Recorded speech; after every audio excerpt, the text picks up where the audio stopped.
After swallowing an aspirin tablet, it will go on a journey through your digestive system. Absorption.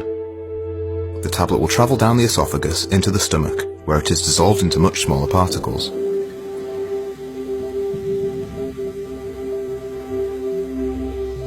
These particles will continue their journey into the small intestine, where most of them will be absorbed into the blood. The small intestine walls, also called lumen, are lined with tiny villi which stick out to provide a large surface area for the nutrients inside the food to be absorbed.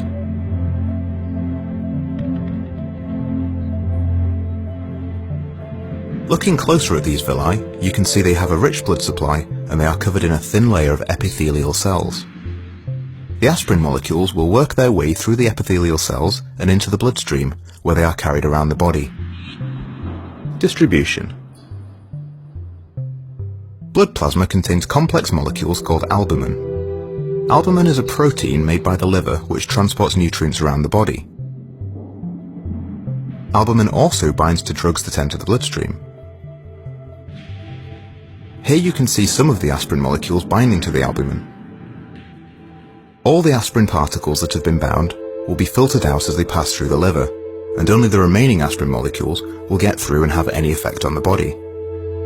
Different drugs will bind to albumin in different amounts depending on their affinity for plasma protein. The next stop on the journey is the liver. The aspirin-rich blood will enter the liver through the hepatic portal vein at the bottom, and it will exit at the top via the hepatic vein. At this stage, even more of the aspirin will be removed through a process called first-pass metabolism. The liver's job is a bit like a filter. It will metabolize drugs before they reach the rest of the body. It does this in a few steps. Phase 1 metabolism. First, aspirin is hydrolyzed, breaking off ethanoic acid and leaving behind salicylic acid. This salicylic acid isn't water-soluble, so it can't be excreted in urine yet. Phase 2 metabolism. An ionized group is then added to the salicylic acid, forming glucuronide, which is water-soluble and can be excreted in urine. A lot less of the aspirin will continue its journey onto the rest of the body, including the site of the pain. Only 68% of orally taken aspirin will have any effect at all, because of all the filtering that the body has done. This percentage is called the drug's oral bioavailability. If drugs are not administered orally, e.g. intravenously or buccally, then they can bypass the small intestine and liver, so none of this filtering takes place, and they have 100% bioavailability.